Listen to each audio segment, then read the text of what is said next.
Happy Halloween, and I guess it could be worse. 4 Live radar showing some rain, but there's also spots not seeing it. We'll see when those fill in. Coming up, Paula? Yeah, it really is a big night for Halloween revelers, but the trick could be from Mother Nature. And DTE is actually having warning signs. We'll explain. Also first at 4, a turning point on Capitol Hill. The House of Representatives takes a vote on impeachment, what that means and how President Trump is responding. Plus, closing up shop. A struggling retailer maps out its plans for the next 2 months with a silver lining for shoppers. It's all next. Live from downtown Detroit, home of WDIV and Click on Detroit, Local 4 News First at 4 starts now. Hi, everybody. I'm Jason Colthorpe in for Karen today. Nasty weather is going to make this a scary Halloween for those trick-or-treaters out there. And, of course, parents, watch out for rain, high winds, even some snow possibly coming in. We have team coverage on the conditions out there. Paula Tutman's live in Romeo for us. But first, let's get right over to Ben and check out just how bad this is going to be, Ben. Well, Jason, honestly, it could be worse. This is a little bit better than what we were anticipating for the 4 p.m. hour, but obviously there is still a lot of light rain. There are some spots that are not seeing it. Most of the south zone is rain-free right now, but we're starting to see a few more showers develop here between Adrian and Monroe as that lifts to the north. West zone, you've got most of the light rain as that now starts to spread even further to the east. A lot of the metro zone, at least in the city, is dry, but you start getting up here north of 8 Mile, Novi, Southfield, Farmington Hills, you're all seeing showers right now. And the north zone, you just got those showers out of here. We got a little bit of a break, and now here comes more light rain as we get through the next couple hours. Then we got to start talking wind chills. They're already in the 30s in parts of the north zone, and as those winds start to crank tonight, we're looking at wind chills that will eventually get below freezing and into the 20s. The other 2 main stories we're watching, of course, the rain, which will transition to snow. We'll talk about how that's going to affect your morning commute. And then the gusts could reach 45 miles per hour. Wind advisory start at 7 p.m. tonight. We'll look at whether or not that's going to provide any issues as far as power goes tonight. And speaking of, let's go out to our Paula Tutman, who is out tonight looking at the effects of what the wind could be doing to Halloween. Right, Paula?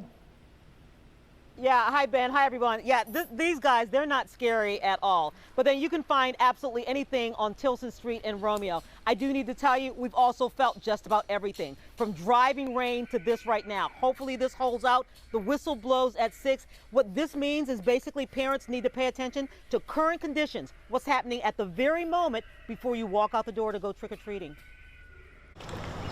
Michiganders, generally speaking, love Halloween. The question is, do they love it enough to enjoy it in weather like this? Well, that answer can be found on Tilson Street in Romeo, where the entire block has created a history, a legacy, and a tradition of making nearly every yard Halloween central. As for the rain, yep, it's a damper, but clearly it's not a killer. It's not that bad. You bring an umbrella and it's fine. But this really is a different kind of All Hallows Eve. DTE is sending out a weather warning with their storm director. We expect gusts to pick up right about the time trick-or-treaters are going to go out and have fun for Halloween. They know people will be out and about with children, so they have more than 100 pre-positioned crews to respond to hazards because of approaching high winds that could bring down power lines and trees and heavy branches, and an additional 200 crews overnighting to respond to potential weather hazards. We really recommend people stay very vigilant about safety. Walk in well-lit areas. Don't cut through yards where hazards could be hidden. Also, look up and look down at our power lines, because it's possible that our power lines could be wrapped up in trees if they come down, or hidden in grass or under leaves. They put so much effort and time. Unbelievable. Back on Tilson Street, early afternoon, people got creative to see the spectacle. Some even outright braved the rain. Yes, it is cold, it is rainy, it is miserable, and you really have to feel for the folks on Tilson who've really jumped through hoops to make Halloween a magical feast for the eyes and senses. The people did all this decorations, and it's cold and wet for the kids. But it is Michigan, and we are used to extreme weather, and while this kind of weather will keep some people away, it's clear it won't keep everyone away. We are going to trick or treat for a little bit, probably not as long as we normally would. Yeah, so listen, they're still getting ready on Tilson Street because they've had extreme weather before and it might cut down on the thousands, but they'll still get lots and lots of people. The important thing is pay attention to those weather conditions going on just before you leave your house to go trick-or-treating, because this is really, really important. Jason? Yeah, absolutely. Good advice, Paula. And kids out there, have fun, but watch out for those dangers that could pop up. Yeah. Thanks, Paula. If you are heading out tonight, by the way, don't forget to check the local forecasters app. Take it with you. It's the interactive radar that's going to help, along with those weather alerts that can help you navigate. And as Paula says, stay safe out there when that weather pops up. If there was any doubt House Democrats were moving toward the impeachment of President Trump, that is not the case anymore. A united Democratic Party has voted in favor of setting ground rules for that process as it moves forward. Kimberly Gill is in the newsroom with more on the reaction from the White House, and it's a critical day for the president. Kim. Hi, Jason. Good afternoon. That's right. President Trump is only the fourth president to face a formal impeachment inquiry. Republicans wanted a vote on the process, and today they got it. The House voted 232 to 196 in favor of the impeachment rules. Only two more conservative Democrats voted against the measure. The vote maps out the procedure for public hearings and possible votes on impeachment. Democrats say the rules are similar to those used with Presidents Richard Nixon and Bill Clinton. Republicans claim the rules are skewed against President Trump, and some argue this vote comes too late. The resolution says that they're going to continue doing what they want to do. It gives authority for open hearings, but they cannot go back and fix what is a fundamentally tainted and unfair record. No person, Republican or Democrat, president or anyone else, should be permitted to jeopardize America's security and reputation for self-serving political purposes.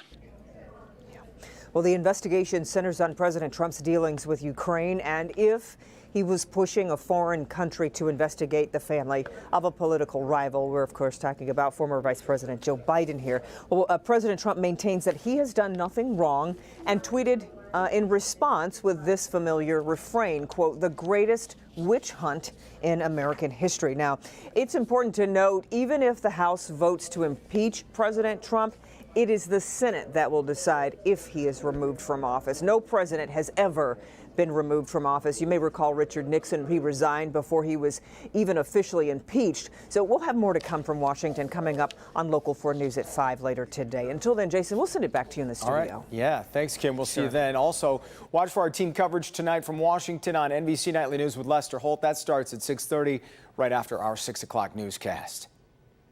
We have breaking news on the new agreement between Ford and the UAW. Details are trickling in now about the deal that was announced late last night.